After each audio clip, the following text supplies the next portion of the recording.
Thank you for downloading this Council on Foreign Relations video. CFR is an independent national membership organization and nonpartisan research center.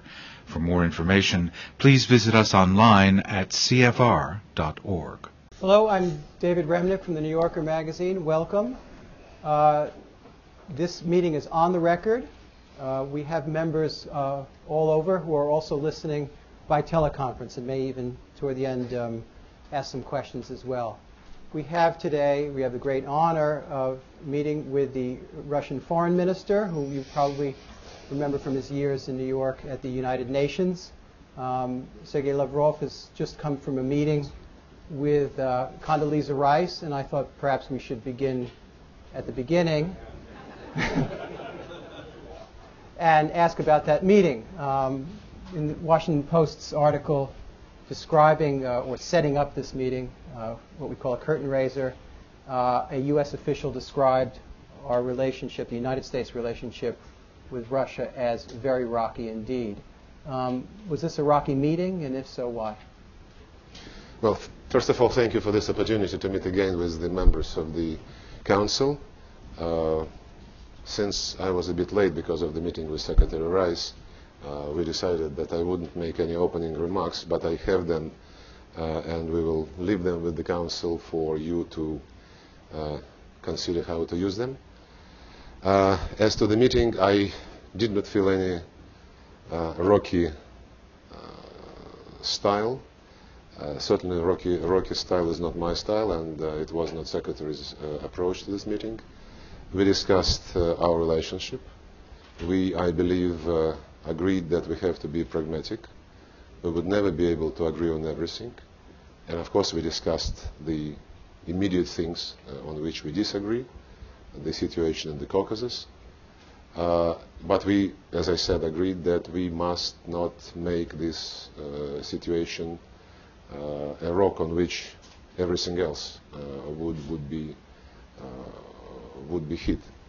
And we considered our future areas of cooperation, including the issues related to non-proliferation. And it's obvious that we have to get clarity. And I welcome the pragmatic mood of the Secretary and the pragmatic mood of this discussion, as I welcome the pragmatic attitude of President Bush yesterday when he spoke in the General Assembly and devoted most of his speech to the issues which are indeed important to the entire humanity, including Russia and the United States, like terrorism, like human trafficking, drug trafficking, proliferation. All this demand collective effort. All this is impossible to do without uniting all assets we all have, and the Russian-American cooperation is certainly a key to such worldwide endeavor. So it is also clear that pragmatism in our relations after the very emotional reaction in the West and in the United States in particular to the Russian action to stop the aggression of Georgia against South Ossetia, the action firmly rooted in the right for self-defense as enshrined in Article 51 of the Charter. Of course, this coming down of the situation between the two countries and coming back to the pragmatism, which always was a feature of the American policy and of the Russian policy of late, would take some time. And I had already a chance to explain that you cannot really have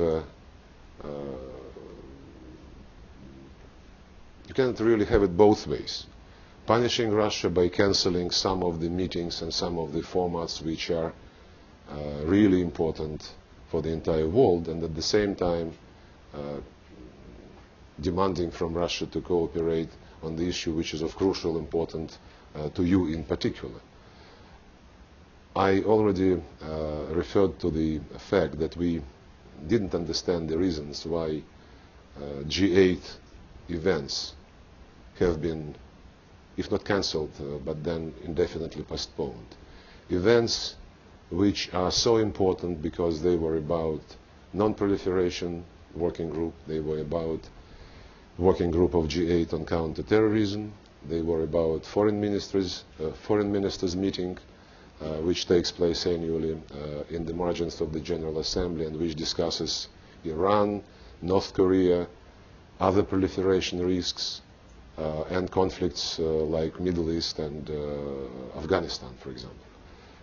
The meeting of G8 ministers of agriculture also became a victim, though they were supposed to consider a strategy on food security, which was one of the highlights of the Toyako G8 summit. So we have to understand if the United States would have some sort of list of items on which it doesn't want to cooperate with us, and another list on which it wants to cooperate with us. When we have this list, we would certainly understand better how we ourselves should proceed in this relationship. We don't believe it's right to make the very important items on our agenda hostage to the emotions and to the feeling of being offended, though there should be no such feeling.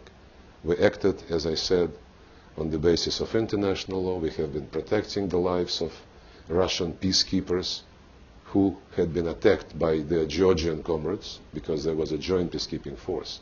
And when the Georgian army started this assault against the sleeping city of Tskhinval, the Georgian peacekeepers, serving in one contingent with their Russian friends, joined the army and started killing the Russian comrades in arms. So we could not tolerate this. And if all this talk about responsibility to protect is going to remain just talk, if all this talk about human security is going to be used only to initiate some pathetic debate in the United Nations and elsewhere, then we believe this is wrong. So we exercised the human security maxim, we exercised the responsibility to protect, and did so in strict compliance with Article 51 of the Charter. So we discussed in particular today with Secretary Rice the situation on Iranian nuclear program and the situation on nuclear problem of the Korean Peninsula. We believe that in both cases our overriding goals have not changed. We want to resolve peacefully both situations. We want to denuclearize the Korean Peninsula, and we want to establish that the Iranian nuclear program is entirely peaceful through the offices of IAEA. These goals are unchanged, and it would be just irresponsible if, because of some disagreements on the Caucasus, our countries should drop these overriding goals. As to the tactics on both issues, we never saw 100% eye to eye. We always had some differences in tactical approaches, but we have until now been able, on both these issues, find out common tactic by developing compromise approaches together also with other participants of six-party talks on the Korean Peninsula on the one hand, and with the Europeans and China on the Iranian nuclear program. And we reiterated that this is the case in this particular situation as well. And we will be continuing our discussions on these issues.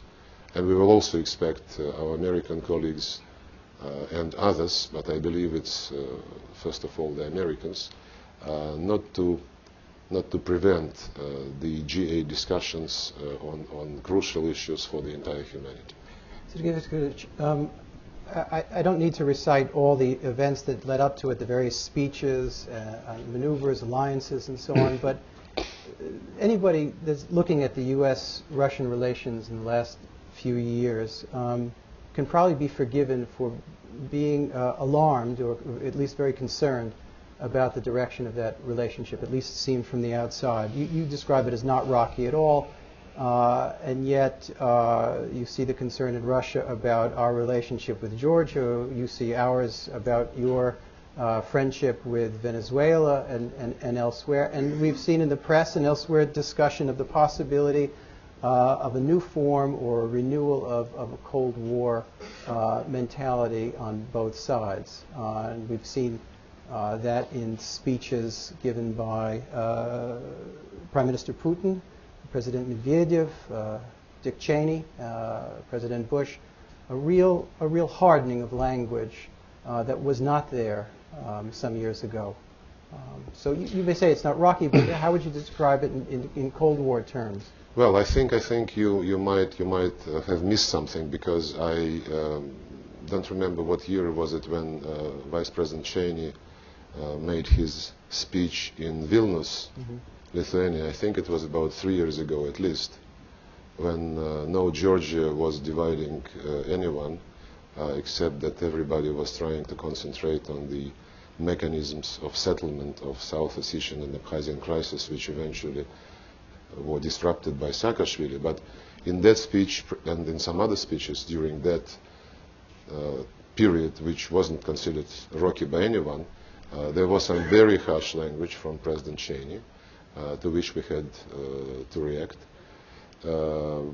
I wouldn't recite this language, but it was absolutely identical to the Cold War language. It was not our choice. It is not our choice now. And I don't recall any speech by President Putin or President Medvedev which would be an invitation to the Cold War. If you refer to the Munich statement of President Putin, I think it was a very important call which went unanswered. It was a call for beginning of an honest dialogue on why these years the world security system is not working as intended. He presented examples which, in our view, indicated that the implementation of the agreements on the issues of what I would call hard security has been flawed. We agreed in Russia-NATO Council, for example, and this is the key issue for what we are discussing, that security is indivisible and that no one should ensure his security at the expense of security of others. It's a very straightforward statement endorsed, I think, in 2003 in Pratica di Mare when Russia-NATO Council summit took place, and a few months ago in Bucharest when there was another Russia-NATO summit on April 6. We have been trying to develop a common statement for the presidents of NATO countries and Russia to endorse, and this statement failed because the United States did not want to pick up the language of 5 years ago and to say once again that no one would ensure his security at the expense of security of others. It was a very telling position, the position of not being able to say that the US is prepared to take into account security concerns of other countries in this Euro-Atlantic space. And this refusal to reiterate this phrase was done, of course, against the background of missile defense, third positioning area in Europe, against the background of reluctance of our American friends to discuss seriously post-START 2 regime, post-START 1 regime, because START 1 is expiring in December next year, and the only thing the US is prepared to leave instead of this is the logic of the Moscow Treaty, which only established the limits for operationally deployed nuclear warheads. They still don't want to keep the limits on the delivery vehicles, on all sorts of delivery vehicles, and we still cannot get a credible answer on what about the American plans to develop non-nuclear warheads which would be placed on strategic launchers, on strategic missiles and strategic delivery vehicles, which would create a huge difficulty for those who watch the strategic stability situation in real time. So when we see this fact, and of course NATO expansion, which we were told would never happen when the Soviet Union was leaving Eastern Europe, then establishing American bases on the Black Sea in Romania and Bulgaria, which we were again promised wouldn't be the case. And when you take the combination of the facts being created on the ground, and of course the plans of the United States to put or rather the reluctance of the United States to agree that we shouldn't put weapons in outer space, and the plans to put such weapons are being elaborated in this country, and the doctrine of prompt global strike.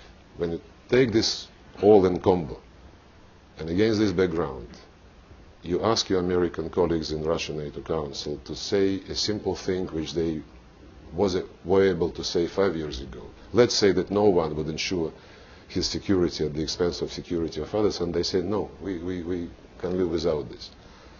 I mean, if our reaction to this, by way of inviting everybody to discuss how we shall proceed from now on, is considered as an invitation to the Cold War times, then I cannot agree with this. Do you feel that Russia is surrounded by enemies? In mid-September, President Medvedev gave an interview to Izvestia, and he said that in fact Russia is surrounded by enemies, vakrug vraga. Is that the case? I don't think he said so. I just explained to you in details with a very specific examples by what Russia is being surrounded.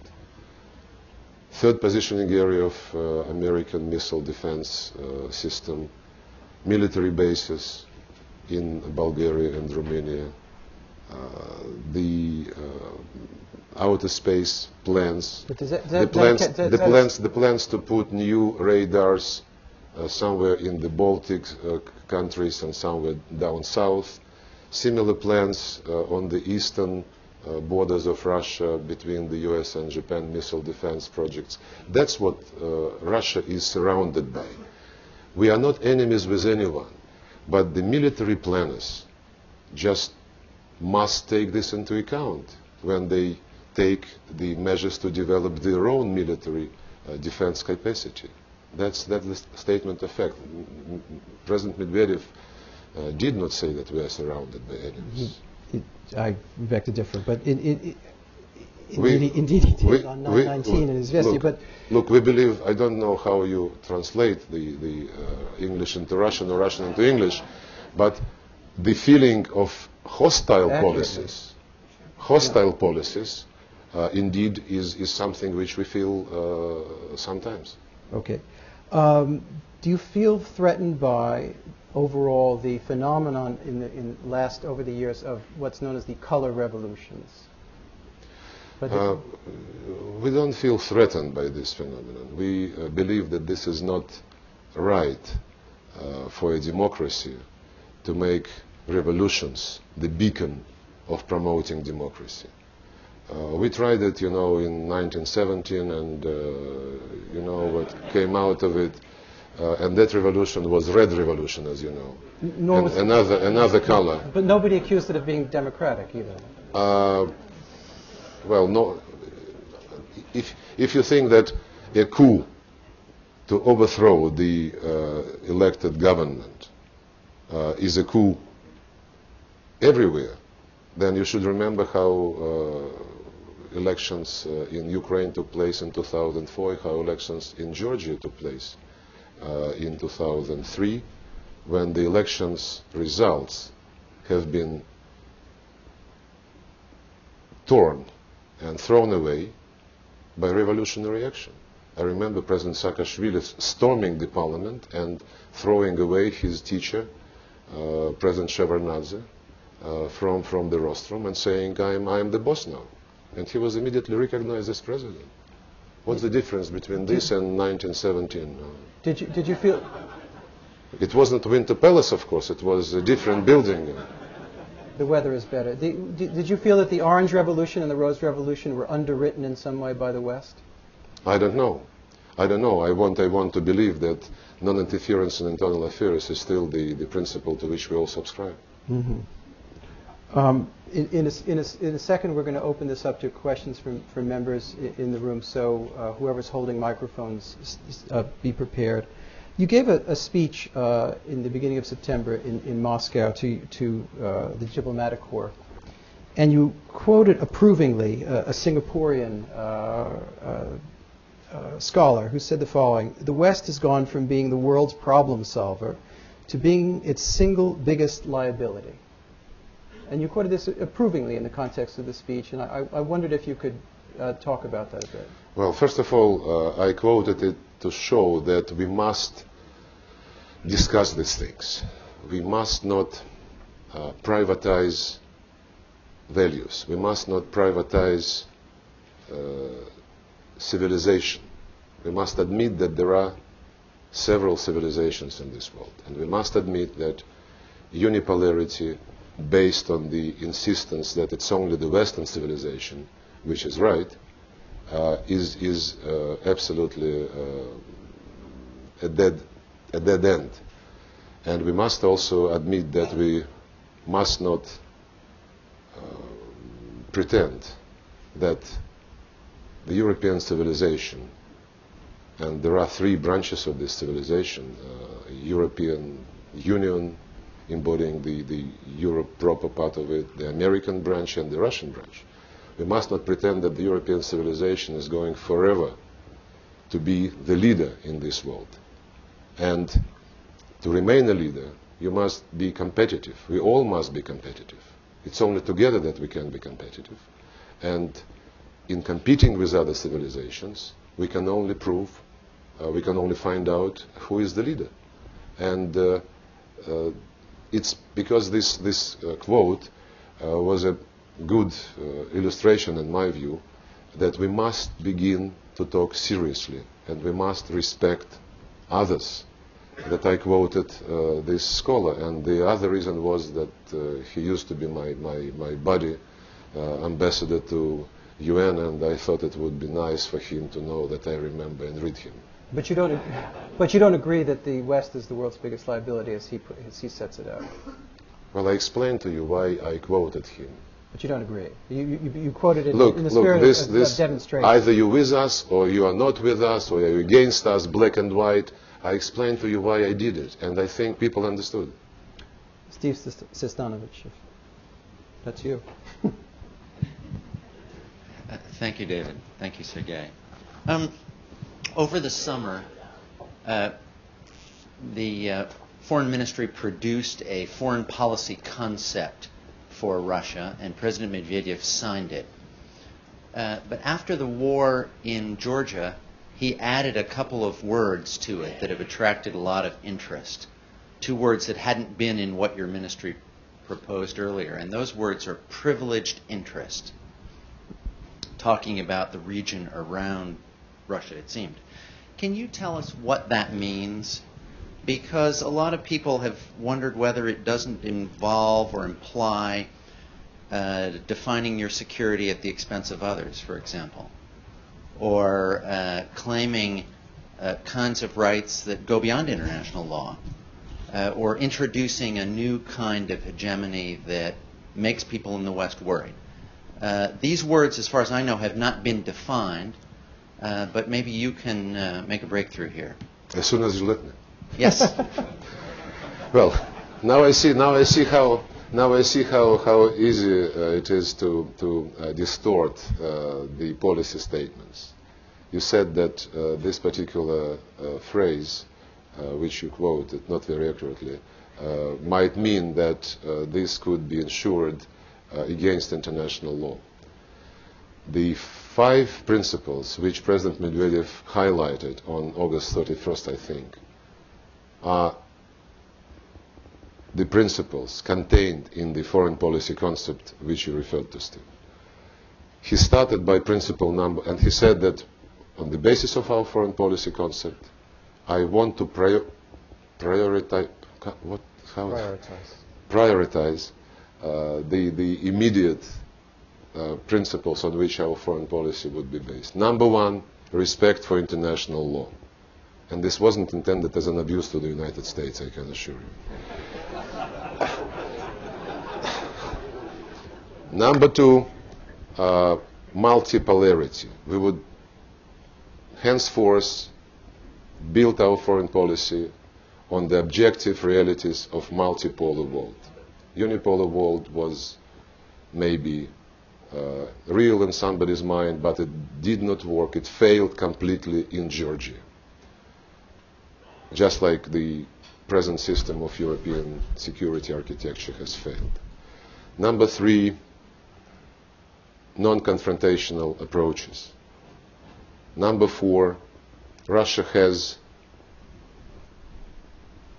areas where it has privileged interests. Not privileged areas, but some areas are the areas of privileged interests of Russia. The foreign policy concept says that we will... You want to get an answer from Vitaly? The foreign policy concept said that Russia will develop friendly, mutually beneficial relations with all those who are prepared to do the same on the equal and mutually beneficial basis, paying particular attention to the traditional partners of the Russian Federation. Of course, you're right, this is about countries of the former Soviet Union, but not only. We have had, since many years ago, very good relations with countries in Africa, Asia, Latin America, who send their students to study in the Soviet Union and in Russia, where we built a lot of industrial enterprises. About 150 enterprises were built in Afghanistan alone. And Afghanistan is among those countries with whom we have very good relations. And during the 90s, the period when we were considered one of the best democracies, I don't recall that that period was dubbed with some sort of color revolution, but it was a democratic revolution without any color. And during that period, unfortunately, we were so poor that we could not care about the immediate needs of our own people, and we couldn't afford. Frankly, we didn't even remember about relationship with our old friends.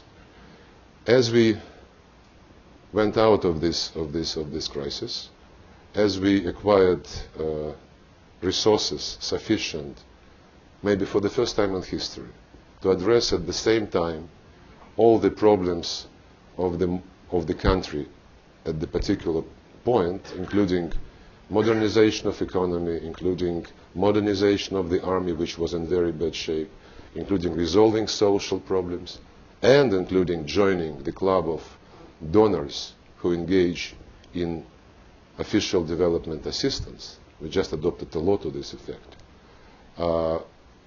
We also saw the rising of the Russian business, who, after they established themselves inside the country, began, like any other business, to look abroad. And of course, the past experience, past connections are very important for business to reintroduce themselves in countries and regions. And we will be paying attention to those who graduated from our universities. We started a couple of years ago to invite them to Moscow for some sort of congress of those who graduated from educational institutions in our country. We started to pay attention to those Russians, ethnic Russians, who emigrated, including from the time of before the revolution, to various countries, and who now want to re-establish links, cultural and spiritual, with their motherland. And we would like to use the economic assets all over the world, assets created with the assistance of our country, to get some benefit from it now. So that's what is meant. And principle number 5, by the way, highlighted by our president, was about I was explaining principle number 4 for too long. You don't remember? Protecting Russian citizens whenever they are. Again, you can easily say that this is an aggressive policy. This is why Russian, as Condi called it, antiquated bombers are flying to Venezuela. Slightly humiliating, but fine. Protecting Russian citizens, we would, with all means available to us. And I can quote as example how we are trying to protect the Russian speakers in Latvia and Estonia. We have been saying that the only thing we insist upon is for these two countries to respond positively to recommendations by the Council of Europe, by OSCE, by the United Nations. The rapporteurs of these organizations repeatedly visit and repeatedly recommend to them to speed up the naturalization process, to simplify the citizenship procedures for newly born and for the elderly, this type of things. We would protect the Russian citizens whenever they are subject to discrimination in business or in any other sphere, through diplomacy, through international instruments, through international organizations. And I hope that no one would start again the bloody aggression launched by President Saakashvili in the early hours of August 8 against the sleeping city. And that no one would be killing Russian citizens. And people would have to choose. You either support those who killed hundreds of Russian citizens, including peacekeepers serving under international agreement, or you don't support such people. The parallels are not correct maybe, but I remember when Panama was invaded in 1989.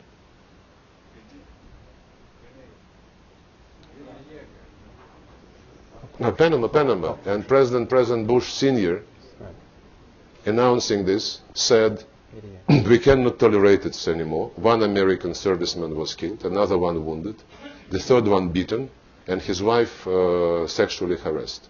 That's enough, he said.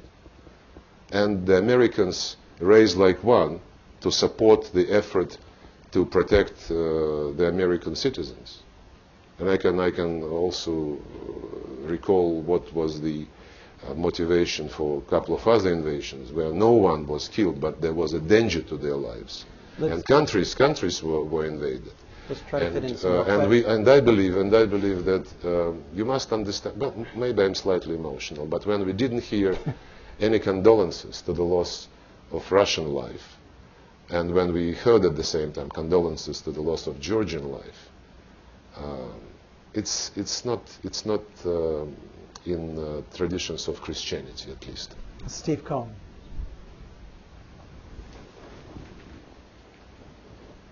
Sergey Viktorovich, I'd like to ask you a question that maybe you can answer outside your official position as foreign minister.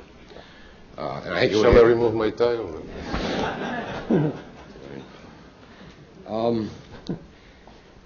Back in Soviet days, at least before Gorbachev, it was the official position in Moscow that there were no fundamental disagreements in Moscow about foreign policy toward the United States. Today, the Russian newspapers, your newspapers, are full of disagreements about policy toward the United States. My question is, which of those disagreements in Moscow do you think we should know about, which are most important?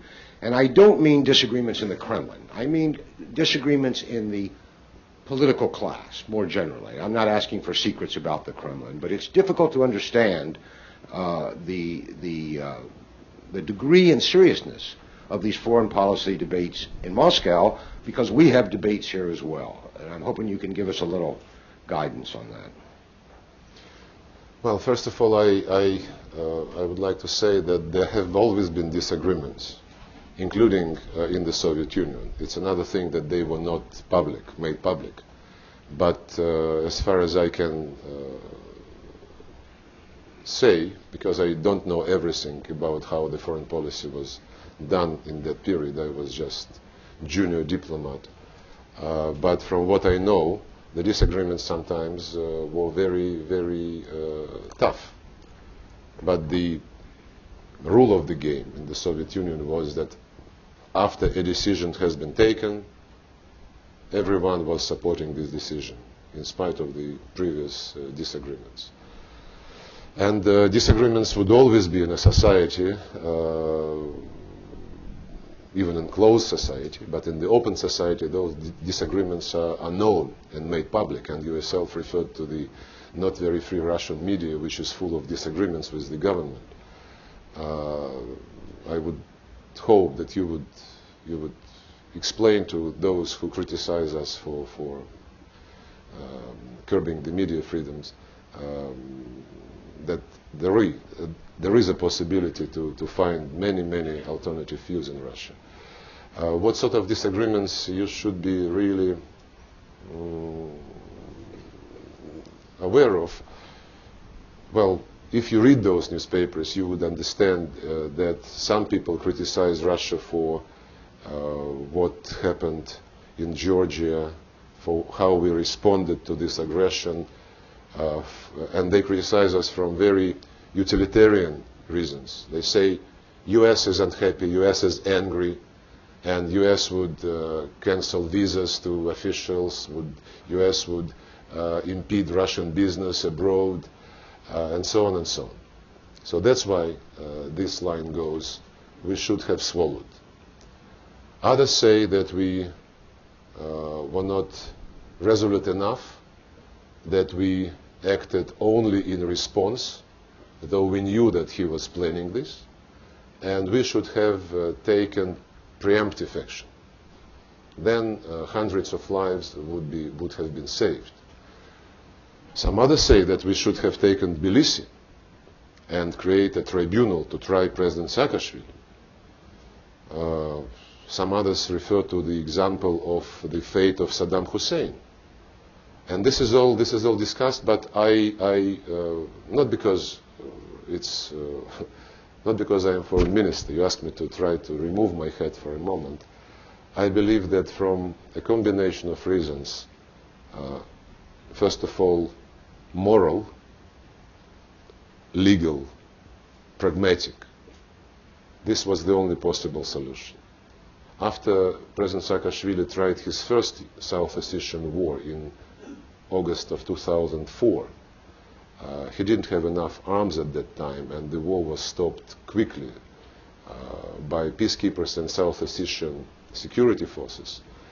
After that, and of course, he has rearmed hugely. After that, he is world record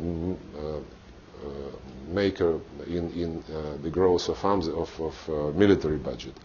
But since that August, for the last 4 years, we had to keep on alert our military units on the Russian part of the border of the Caucasian range, because we knew that he was preparing this. And for us not to react, or to react without destroying the assets which were used to shell Tskhinval and other cities in South Ossetia, would mean to continue this never-ending watch on the gentleman who never kept his single word and who never accepted the proposal not to sign a treaty not to use force to resolve his territorial integrity. He undermined it through violating each and every agreement Georgia signed on the resolution of these conflicts, and those agreements were done in the context of keeping territorial integrity of Georgia. He disrupted this himself, both papers and the integrity. On the aisle here. That's, yeah. Thank you. Raghida Dargham. Hi, Raghida. Hello, how are you? About your meeting again with Condoleezza Rice. Could you ID yourself? Yes, I'm Raghida Dargham with Al Hayat. Okay. Now, from another civilization. No. Will you, as a result of your meeting with Condoleezza Rice, will you now continue to postpone imposing additional sanctions on Iran? Is this an agreement that you have that let's leave it till later, or or was there any understanding that there will be a sort of timeline by which you will go back to this discussion? And secondly, we heard about discussions between you and the Syrians on military facilities, military cooperation in the Tartus, etc. Can you shed some light on exactly what sort of military cooperation are you planning with Syria? Thanks, Sergey. The first one is easy. We did not discuss any sanctions. We just agreed that the 3+3 group or 5+1 group, whatever it is called, remains united in achieving its original goals, namely making sure that IAEA has access to everything it needs to see to conclude that the Iranian nuclear program doesn't have any military dimension, period. We also agreed that it was not timely to convene any ministerial meeting now, but that sometime down the road our experts could continue discussing how to proceed and how to support IAEA, especially since Iran is not found guilty, if you wish, in the last report by El Baradei. El Baradei testified that IAEA doesn't possess any evidence that Iran has a military nuclear program. Though, of course, El Baradei said that Iran is still to cooperate fully on the remaining issues. And the other one is also very simple. We are not discussing anything with any country which would be against the internationally agreed norms and international law in a specific area. Right here, yes, you.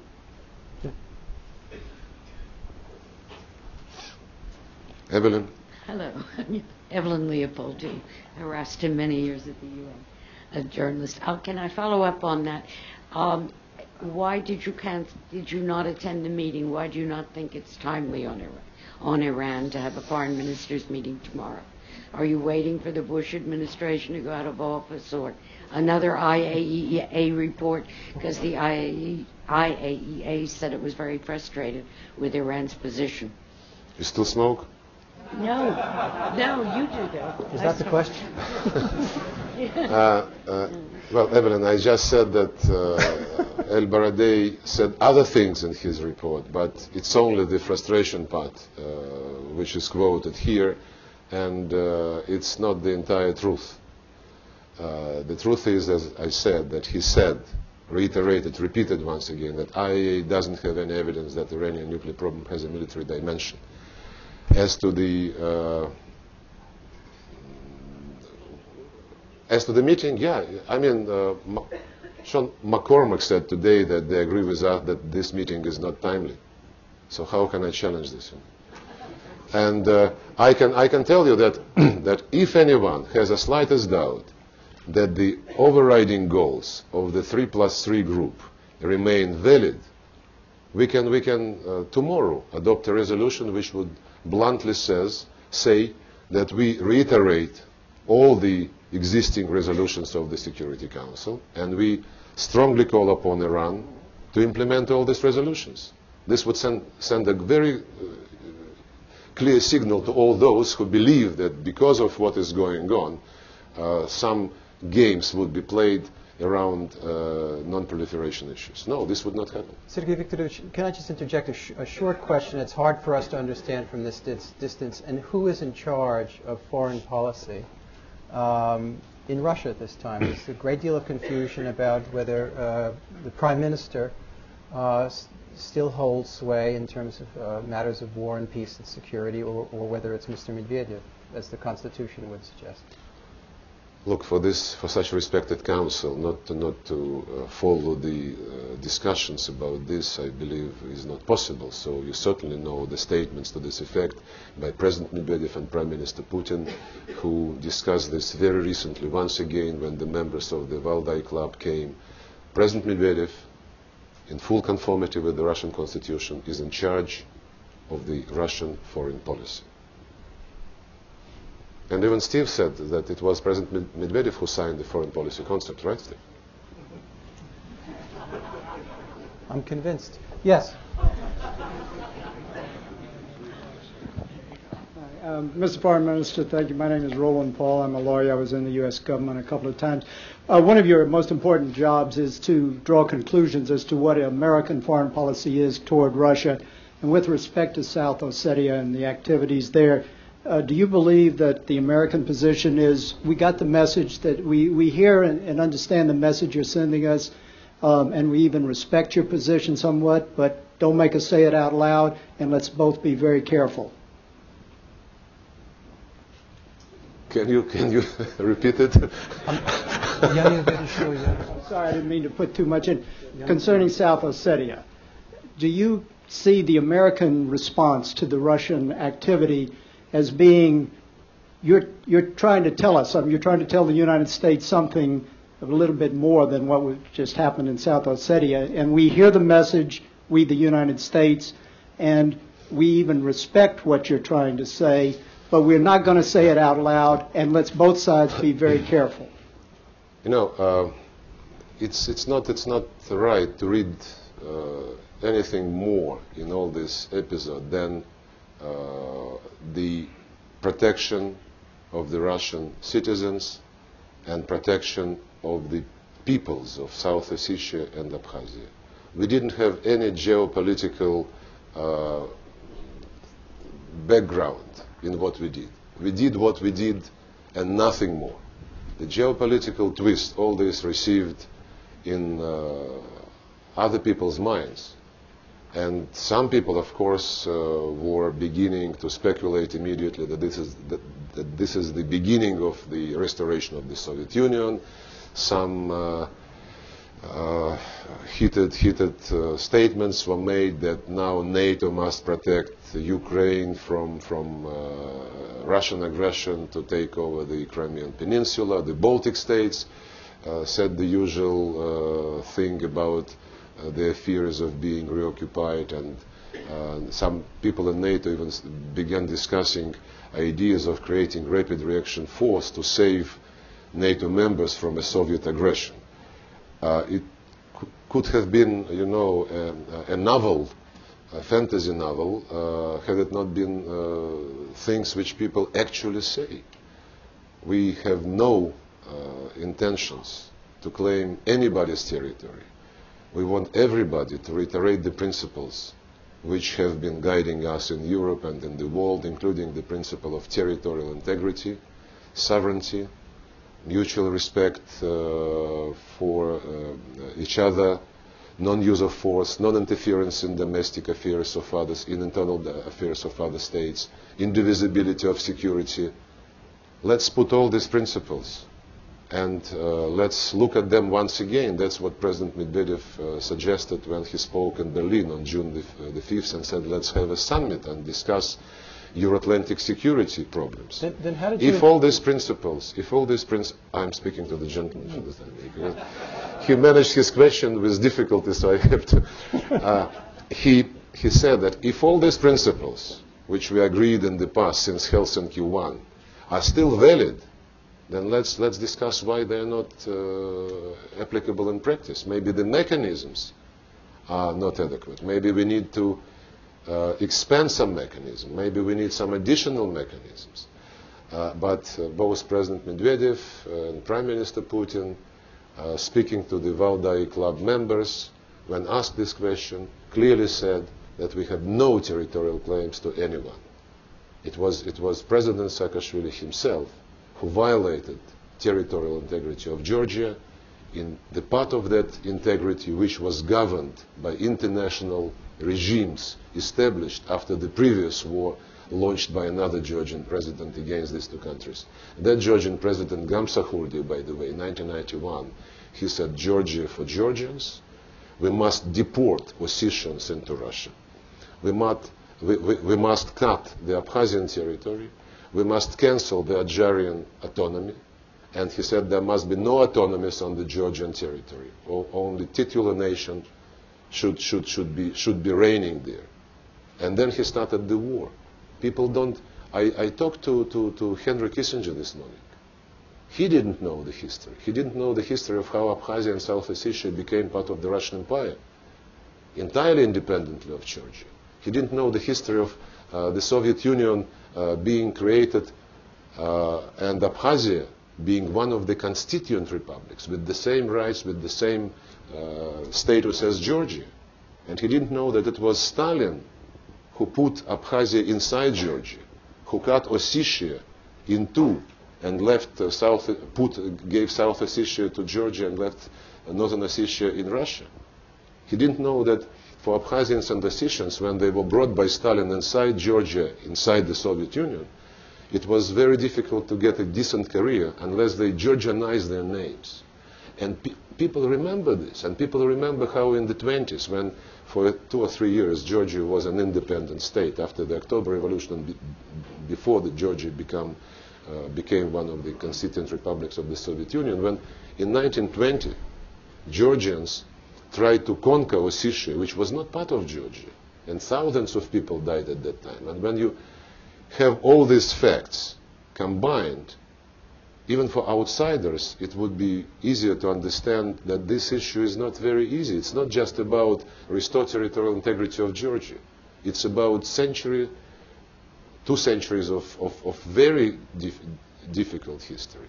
And what about, I mean, if the outsiders can understand that this is tough, then what about the Ossetians and the Abkhazians who lived through all this, and their ancestors lived through this, and they, in the Caucasus, they convey the feelings and the emotions to the future generations in a very specific way.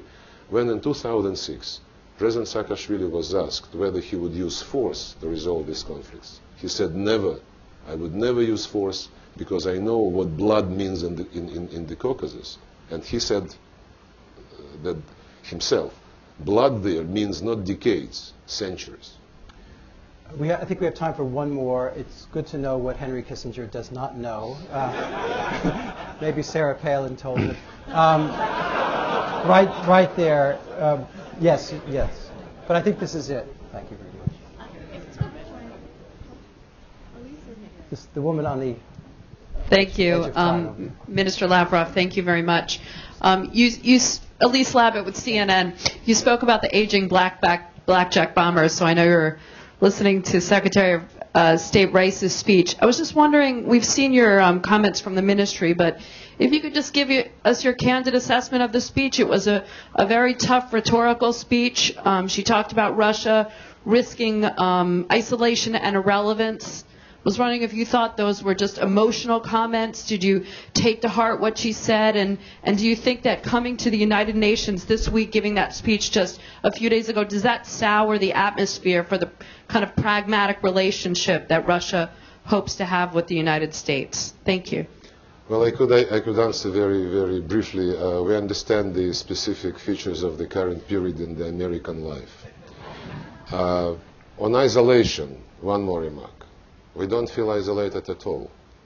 I have more requests for bilateral meetings during this session than in the past years.